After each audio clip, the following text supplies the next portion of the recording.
할렐루야. 오늘 새벽을 깨워서 또 7월 첫날 비전 새벽 기도 오신 우리 성도님들을 주님의 이름으로 환영하고 축복합니다. 오늘 이번 한 달도 하나님의 크신 은혜가 우리 교회와 우리 성도님들 가정에 충만하시기를 간절히 바랍니다. 아멘. 네, 오늘은 광야의 은혜 예수 그리스도라는 제목으로 함께 말씀을 살펴보고 은혜 받는 시간 되기를 소망합니다. 우리가 비전 새벽 기도회 때마다 누구를 중심으로 말씀을 보고 있냐면 여러분 잘 알듯이 예수 그리스도를 중심으로 말씀을 좀 살펴보고 있습니다. 사랑하는 성도 여러분, 요즘 우리가 날씨가 많이 덥죠. 잠을 잘 못 주무실 정도로 더운 날씨인데요, 이 무더운 날씨처럼 여러분의 마음과 여러분의 심령이 혹시 메마르고 건조해지지는 않으셨는지요? 특별히 기도를 해도 기도도 잘 안 되는 것 같고 말씀도 잘 안 들리는 것 같고 혹 하나님께서 내 마음과 중심에서 멀어진 것 같은 그런 시간 혹시 보내고 있지는 않습니까? 그것을 우리는 광야라고 표현을 하죠. 그래서 혹시 지금 광야 같은 시간을 보내고 있는 분은 아니 계십니까? 오늘 본문이 바로 이 광야에서 하나님께서 주시는 은혜의 말씀을 하고 있다라는 것이죠. 구약에 이제 이스라엘 백성들은 출애굽을 하였습니다. 애굽에서 나와서 이제 홍해를 건너고 이제 진짜 하나님께서 약속하신 땅 가나안 땅으로 출발하기 위한 여정에 돌입을 했고, 그 시간이 이제 한 달 보름쯤 지났다는 것을 알 수가 있습니다. 그래서 그들은 당시에 이제 신 광야라는 곳에 이렇게 도착을 합니다. 이곳은 어느 곳이냐 봤더니 이 엘림과 이 시내산 사이에 있는 곳이고요, 말 그대로 풀 한 폭이 잘 자라지 않는 메마른 땅, 건조한 땅이었다라는 것입니다. 이런 이 광야에서 무슨 일이 벌어졌을까요? 이스라엘 백성들, 출애굽에서 이제 홍해를 건너고 하나님의 기적을 맛보았던 이스라엘 백성들이 이제 하나님을 원망하는 말씀을 기록을 하고 있습니다. 3절에 보니까 차라리 애굽에서 고기가 막 곁에 앉아 죽었더라면 좋았을 것을 이라고 말한다라는 것이죠. 여러분, 이런 말씀을 들으면 어떤 생각이 드십니까? 충격적이지 않습니까? 얼마 전까지만 해도 할렐루야, 우리를 구원하시고 저 애굽 땅에서 인도해내신 하나님을 찬양합니다, 경배합니다, 홍해를 가르신 하나님의 기적을 맛보았음에도 불구하고 이런 말을 하는 상황이 되었다라는 것이죠. 이러한 말은 결국 하나님께서 구원해 주신 은혜를 부정하는 말이 된다라는 것이죠. 그런데 더 놀라운 사실이 있습니다. 이것은 하나님께서 그러한 말씀을 들었을 때 어떻게 하셨냐 봤더니 그들의 불평을 그대로 들으셨다라고 성경은 말씀하고 있어요. 하나님께서는 화내지 아니하시고 오히려 그들에게 하늘에서 만나를 내리셨다라고 성경은 말씀하고 있습니다. 이것이 바로 오늘 우리가 함께 나눌 말씀인데요, 바로 광야의 은혜 예수 그리스도라는 것을 살펴보고자 한다라는 것이죠. 사랑하는 성도 여러분, 하나님께서는 왜 이스라엘 백성들을 광야로 인도하셨을까요? 출애굽기에 보면 이스라엘 백성들을 애굽에서 구출하신 이후에 곧장 가나안 땅으로 인도하지 않으셨습니다. 그 대신 어디로 인도하셨을까요? 광야로 인도하셨다라는 것이죠. 그러면 하나님의 목적과 의도가 숨어 있다라는 사실입니다. 왜 그랬을까요? 광야는 바로 하나님께서 직접 이스라엘 백성들을 훈련하시는 훈련의 장소가 되었기 때문이에요. 우리가 그래서 이렇게 쉽게 얘기하지 않습니까? 광야 학교라고요. 하나님은 그곳에서 그들의 믿음을 시험하시고 또 하나님만을 의지하는 법을 만드시고 가르치시기 위함이었다라는 사실입니다. 이 광야 학교는요, 정말 먹을 것이 없고 마실 물이 없고 쉴 만한 곳이 없지만 하나님을 더 깊이 만나는 장소였고요, 또 자기 자신을 더 깊이 들여다보는 그런 훈련의 장소가 된 것이 바로 광야였다라는 사실입니다. 사랑하는 여러분, 혹시 지금 광야에 있지 않으십니까? 기도행도 응답이 없고 말씀을 읽어도 마음이 메마른 것 같고, 그러나 그 자리가 오늘 하나님께서 무엇이라고 말씀하시냐면 광야의 자리고 하나님을 만나는 자리다, 하나님의 은혜를 경험하는 자리다 라고 말씀하신 줄로 믿습니다.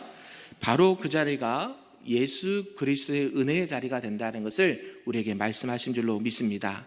특별히 오늘 말씀을 통해서 이 광야에서도 자라나는 행복, 예수 그리스도 안에서 누리는 그 행복과 은혜의 말씀을 잠시 몇 가지로 살펴보도록 하겠습니다.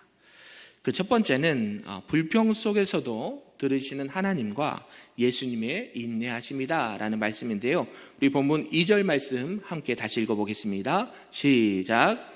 이스라엘 자손. 아멘. 네, 지금 이스라엘 백성들이 이제 신광야에 이렇게 도착을 했다라고 말씀합니다. 그야말로 아무것도 없는 곳이죠. 물도 없고요, 마실 물도 없습니다. 그런데 그보다 더 무섭고 더 참담한 것은 무엇이냐라고 봤더니 앞으로 어떻게 가야 될지, 또 몇 날 며칠을 걸어서 그 광야길을 지나게 될지를 모른다라는 것이죠. 그들의 입장에서는 뾰족한 수가 없다라는 것이죠. 그러니까 우리가 앞이 캄캄하다라고 표현하잖아요. 광야길에 접어들어서 하나님께서 분명히 약속하셨는데 지금 마실 물도 떨어지고 음식도 떨어지고 지금 많은 사람들과 어린아이와 어른들은 지쳐가고, 그런 상황에서 지금 이 광야에 도달했다라는 것입니다. 분명히 말씀을 듣기는 애굽에서 이렇게 말했거든요. 하나님께서 너희들을 인도할 것이다. 너희가 가는 길마다 하나님께서 보호해 주실 것이다. 하나님께서 너희들을 가나안 땅으로, 약속의 땅으로 인도하실 것이다 라는 부푼 꿈과 기대를 가지고 나왔습니다. 그래서 하나님께서 함께 하신다는 확신을 가지고 애굽에서 나왔다라는 것이죠. 직접 그랬죠. 홍해도 갈라지고 또 애굽의 군대가 수장되는 것을 직접 눈으로 목도까지 했습니다. 그런데 지금은요, 하나님이 안 계신 것처럼 보인다는 것이죠. 도대체 하나님은 어디 계십니까? 나를 홍해를 건너게 하시고 그 애굽에서 건져내신 하나님의 손길은 어디에 있는지 보이지가 않습니다. 그 기적은 멈춰버렸고요, 배는 고프고 아이들은 놀고 있고 노인들은 지쳐서 힘들어하고 있는 이 현실의 암담함과 참담함에서 이들은 하나님을 찾고 있다라는 것이죠. 그래서 그들의 입에서 터져나온 말이 무엇입니까? 바로 이것입니다. 차라리 애굽에서 고기 가마 곁에 앉아서 죽었더라면 좋았을 것을. 이런 말은 하나님의 구원을 부정하는 말이고 하나님의 인도하심을 원망하는 말이라는 것이죠. 그런데 여러분, 하나님께서는 아까도 말씀드렸듯이 이러한 말을 듣고 진노하지 않으십니다. 그러나 하나님께서 오히려 그들에게 만나를 내려주시겠다라고 이렇게 말씀하시죠. 출애굽기 16장은요, 이 출애굽기 정확히 출애굽한 이후에 한 달 보름이 되었다라고 성경은 말씀합니다. 이스라엘 백성들은 엘림의 오아시스를 이제 지나서 신광야, 메마른 광야에 도착을 했다라는 것이죠. 양식도 떨어지고 먹을 물도 떨어지고, 이런 상황에서 중요한 것은 무엇이냐라고 봤더니 하나님께서 그들을 인도하셨다라는 사실입니다. 믿으십니까? 하나님께서는 그들을 버려두지 아니하시고 일부러 광야길로 인도하셨다. 그들을 이끌어 오셨다라는 사실이죠. 그들의 길은 잘못된 길이었을까요? 아니다라는 사실입니다. 하나님께서 인도하신 길이 바로 광야길이었다라는 것이에요. 그들을 죽이시려고 하나님께서 광야로 인도하셨을까요? 아니죠. 아까 말씀드렸지, 광야 학교로 들어가게 했다는 것이, 훈련을 받게 이렇게 하나님께서 인도하셨다라는 것입니다. 하나님만을 의지하는 법을 배우도록 일부러 광야로 인도하셨다라는 사실이에요.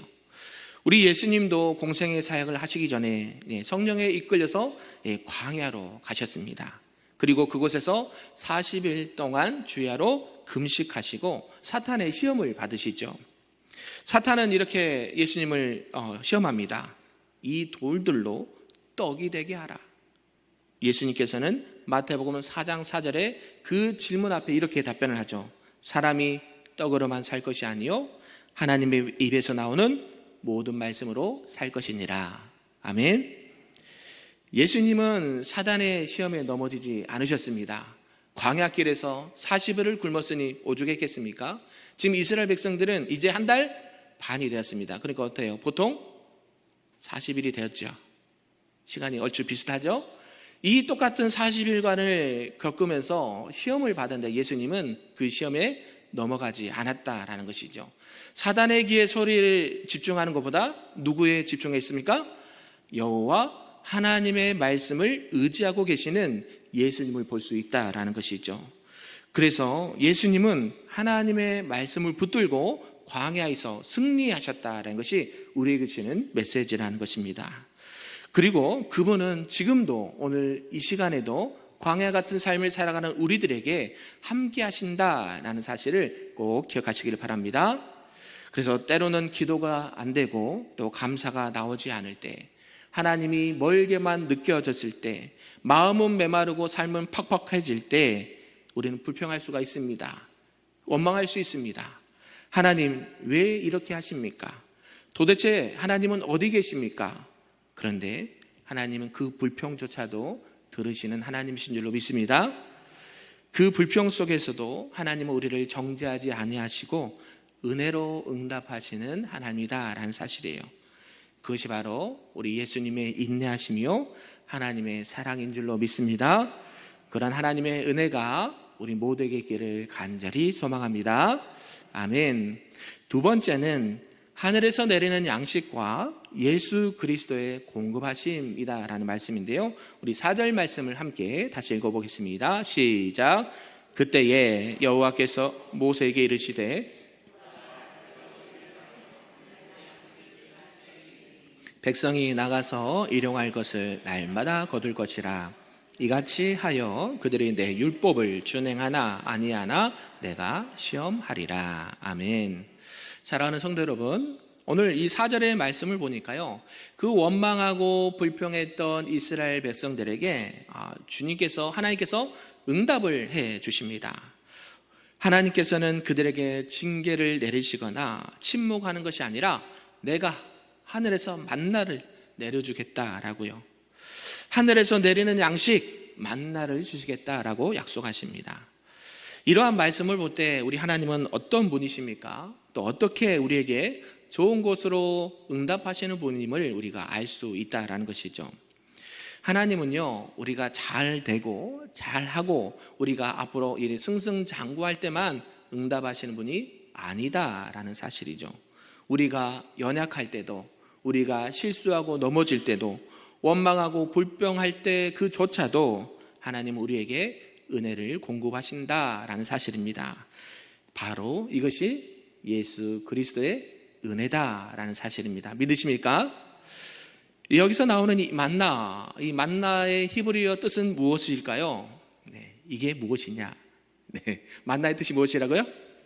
이게 무엇이냐라고? 네, 이게 뭡니까? 라는 뜻이에요. 그러니까 만나가 참 그죠? 우리 맛있는 뜻이 있을 것 같은데 그렇지 않아요. 왜 그랬을까요? 이스라엘 백성들이 처음 그 하늘에서 내리는 것을 보고 놀랐다는 것이죠. 뭐라고요? 이게 뭐야? 예, 그게 만나라는 것이에요. 왜냐하면 그럴 것도 그들이 처음으로 머리털 나고 처음 경험하는 거예요. 뭐걸요? 우리가 이 땅에서 음식을 먹어본 적이 있는데 하늘에서 내린 거는 처음 보는 거거든요. 그러니까 어때요?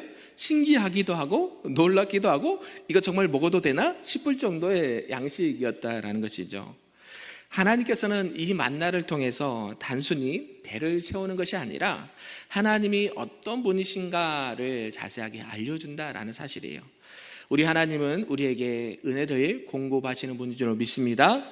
또 말씀해 보니까 날마다 필요한 만큼 주시는 분이십니다. 그리고 하나님께서는 신실하게 하나님의 약속을 지키시는 분이십니다. 믿으시길 바랍니다. 결국 이 만나는 무엇을 의미할까요? 신약에 예수 그리스도를 의미한다라는 사실이에요. 예수님은 요한복음 6장 51절에 이렇게 말씀합니다. 나는 하늘에서 내려온 무슨 떡이니? 살아있는 떡이니. 아멘. 예수님께서는요, 구약의 뭐로 예표가 돼요? 만나로 예표가 되는 거예요. 원망하고 불평하고 먹을 것 없고 입을 것 없는 그 이스라엘 백성들에게 나는 하늘에서 내려온 산떡이다. 나는 무슨 떡이다? 생명의 떡이다라고 말씀해 주셨다라는 것이죠.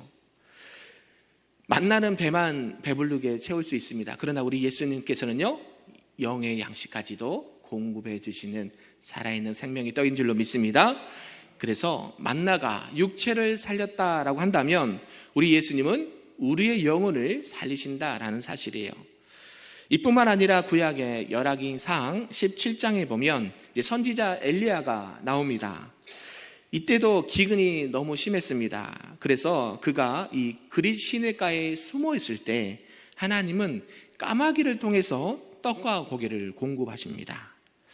까마귀가요, 본래 자기 것을 남에게 잘 안 주는 습성이 있다고 합니다. 남의 것을 뺏어 먹으면 뺏어 먹었지 자기가 취한 것을 남에게 주는 습성은 없는 동물이라는 것이에요.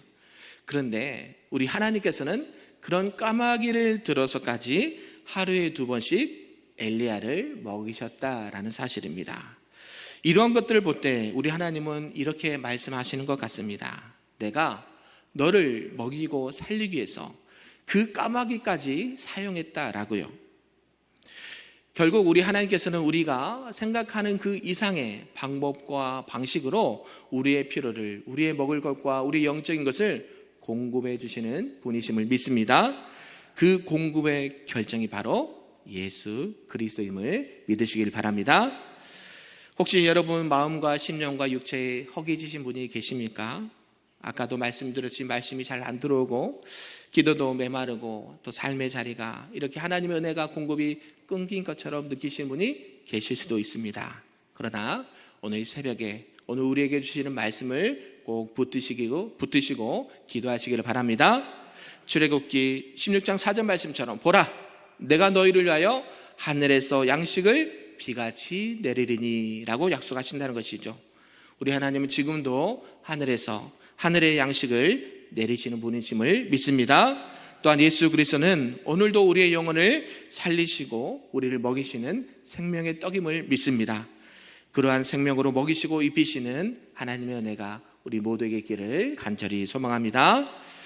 마지막 3번째는 순종을 통한 훈련과 예수 그리스도의 인도하심이다 라는 사실입니다. 우리 4절 말씀 읽었는데 다시 한번 4절을 읽어보겠습니다. 시작. 그때에 여호와께서 모세에게 이르시되 백성이 나가서 일용할 것을 날마다 거둘 것이라. 이같이 하여 그들이 내 율법을 준행하나 아니하나 내가 시험하리라. 아멘. 사랑하는 성도 여러분, 오늘 말씀에 또 4절을 보니까 하나님께서는 그냥 만나 먹어 배불리 배 채워 라고 말하지는 않으셨다라는 것이죠. 단순히 이거 먹고 힘내라 화이팅 이것만 외친 것이 아니다라는 것이죠. 이 만나를 통해서 무엇을 하고 계시냐 봤더니 훈련을 시키고 계시는 것을 알 수가 있습니다. 그들이 내 율법을 준행하나 아니하나 시험하려 하심이라. 아멘. 이 말씀은 하나님께서 그들에게 지금 무엇을 요구하시는가 봤더니 여호와의 말씀을 그대로 듣고 순종하는가라는 것을 보시기 위함이었다라는 것이죠. 그래서 어떻게 말씀하십니까? 하루에 하루치만 거두게 하셨다는 것이죠. 많이 거두면 다 못 먹고 어떻게 돼요? 그 다음날은 먹을 수가 없었습니다. 그죠? 하루에 자기가 먹을 만큼만 가져가고 6째 날은요 주일 것까지 챙겨서 2배로 챙겨가라. 그러게 하나님께서 말씀하셨고 너희들이 진짜 그러한가 안 한가 내가 또 여호와의 말씀을 준행하나 아니하나 내가 테스트하겠다라고 말씀하신다는 것이죠. 이렇게 하신 이유가 있을까요 없을까요? 있습니다. 단순히 그냥 이 음식의 문제만을 가르쳐주기 위함이 아니었다는 것이죠. 하나님의 말씀, 이 먹는 것, 우리가 어때요? 먹고 사는 문제가 인생의 가장 큰 문제 아닙니까? 이 먹고 사는 문제 때문에 하나님 앞에 이러한 훈련을 받게 하신다라는 것이죠. 우리가 주기도문에도 있지 않습니까? 오늘날 우리에게 뭘 주시고? 일용할 양식. 아멘. 하나님 우리가 좀 10년 동안 우리가 죽을 때까지 좀 먹을 것 좀 걱정 안 하고 살게 해 주십시오 하면 참 좋겠는데 하나님은 그렇지 아니하신다는 거예요. 이유가 있을까요 없을까요? 있다라는 것이에요. 왜 그럴까요? 이것은 하나님을 전적으로 신뢰하는 하나님의 율법의 말씀을 듣고 그대로 준행하는가 아니한가를 시험하려 하신다라는 사실입니다. 이스라엘 백성들은 애굽에서 몇 년 동안 노예 생활을 했습니까? 네, 400년 동안 했습니다. 40년이 아니고요. 400년 동안 노예 생활했으니까 보통 우리가 한 세대가 100년 잡으면 4세대나 5세대까지 무슨 생활을 했어요? 노예 생활을 했어요. 노예 생활.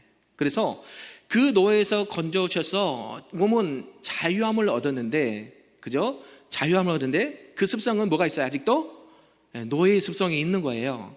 그래서 오직 여호와의 말씀을 그대로 듣고 순종하는 훈련이 필요했다라는 것이죠. 하나님은 그들을 가나안 땅에 들이시기 전에 먼저 하나님의 백성으로서의 정체성과 훈련을 일부러 시키셨다라는 것입니다. 그 훈련의 핵심이 바로 무엇인가 봤더니 하나님을 온전히 신뢰하고 하나님의 말씀을 그대로 순종하는 삶을 훈련하셨다라는 것이죠. 하루치만 거두는 것, 또 안식일에 쉬는 것, 이것이 하나님을 믿지 않으면 도저히 할 수 없는 일이다라는 것이 단순해 보이죠. 하루에 일용할 양식만 거두는 게 단순해 보이고, 토요일날, 이틀치를 주일날 것까지 거둔 것이 단순해 보이고, 주일을 온전히 하나님을 위해서 지키는 것이 단순해 보이지만 이게 절대 단순한 것이 아니다라는 것이죠. 저와 여러분이 1년에 52주 한번 빠지기가 쉽습니까? 어렵습니까? 쉽죠. 집안일이 생길 수도 있고 건강이 약할 수도 있고 이런 모든 상황과 여건 가운데 하나님의 말씀을 듣고 지키는 것, 그것뿐만 아니죠. 안식일 문제뿐만 아니라 우리가 일상생활에서도 하나님께서 우리에게 요구하신 게 무엇이냐 봤더니 바로 순종이라는 사실입니다. 우리가 사무엘상은 우리 이렇게 말씀에도 구약에도 봤듯이 뭐보다 낫다? 순종이 뭐보다 낫다고요? 제사보다 낫다라고 말씀하시죠. 창세기 22장 12절에서 아브라함에게 이렇게 말씀하시는데요. 아브라함이 원래 이 말씀이 무슨 말씀이냐면 하나님께서 갑자기 나타나셔서 내 독자 아들 이삭을 바쳐라 라고 말씀하신다는 것이죠. 그런데 이 말씀을 자세히 보면 그 말을 들은 아브라함이 하나님을 원망하지 않습니다. 바로 그 다음날 아침 일찍 일어나서 그 길을 떠나는, 순종하는 모습을 보고 있다는 것이죠. 그래서 우리가 순종은요, 이해가 돼서 하는 것이 아닙니다. 순종은요 뭐예요? 하나님의 말씀을 그대로 믿고 나아가는 것입니다. 믿으십니까? 그러면서 창세기 22장 12절에서 아브라함은 그 자리에서 이렇게 말합니다. 하나님께서 아브라함이 이렇게 말하는데요, 내가 나를 경외하는 줄을 이제야 알았노라 라고요. 하나님께서 아브라함을 모르셨을까요? 아셨죠.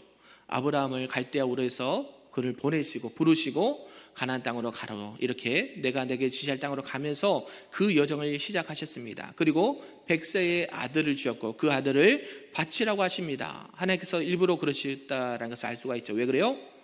너가 누구를 경외하는 줄? 여호와를 경외하는 줄을 내가 이제 알았다라고 얘기해요. 그동안 그가 믿음이 없어서 그랬을까요? 아니죠. 하나님께서는 이것을 뭐예요? 여호와를 경외함으로 보셨고 아브라함의 믿음으로 보셨다라는 것이죠. 하나님은 우리의 순종을 통해서 우리의 마음의 중심을 보기를 원하신 줄로 믿습니다. 그 순종의 자리가 바로 예비된 우리 주님의 은혜가 있는 줄로 믿습니다. 사랑하는 성도 여러분, 하루치 은혜로 사는 훈련, 바로 그것이 만나의 훈련이고 예수님을 따르는 제자의 삶인 줄로 믿습니다. 혹시 지금 하나님 왜 지금 저에게 이렇게 조금만 주십니까? 왜 내일 일을 미리 보여주시지 않으십니까? 왜 내 기도에 응답해 주시지 않습니까? 이렇게 답답한 마음으로 계신 분은 안 계십니까? 그 마음을 저 또한 너무나도 잘 알고 있습니다. 왜요? 그런 마음으로 하나님 앞에 따지고 원망했던 적도 많았습니다. 그런데 우리 하나님을 알면 알수록, 하나님을 더 깊이 묵상하면 묵상할수록 하나님께서는 우리를 괴롭게 하시려고, 우리를 일부러 힘들게 하시려고 하는 것이 아니라 우리를 이 광야에서 오직 여호와 하나님, 예수님의 은혜로만 살아갈 수 있는 훈련을 우리에게 시킨다라는 사실을 꼭 기억하시길 바랍니다. 그래서 하루치 은혜로 사는 법, 말씀에 순종하여 믿음의 길을 걷는 법, 그것을 배우게 하시기 위함이다 라는 사실이죠. 그리고 그 훈련의 끝에는 예수님의 인도하심과 하나님의 은혜가 있는 줄로 믿습니다. 왜냐하면 우리 주님은 우리보다 먼저 앞서가시고 우리를 가장 좋은 길로, 가장 안전한 길로, 가장 최고의 것으로 우리를 먹이시고 입히시는 줄로 믿습니다. 그래서 우리는 이렇게 고백할 수밖에 없습니다. 우리 주님은 나의 가장 선한 목자라고요. 특별히 7월 한 달도 우리 주님의 공급하심과 인도하심 속에서 한 걸음 한 걸음 순종하며 나아가시기를 소망합니다. 그래야 할 때 우리에게 만나를 먹이시고 생명의 떡으로 먹이시고 입히실 그 주님의 크신 은혜와 능력이 우리 금빛교회와 모든 성도님들과 가정과 사업장에 충만하시기를 주님의 이름으로 축복합니다. 아멘.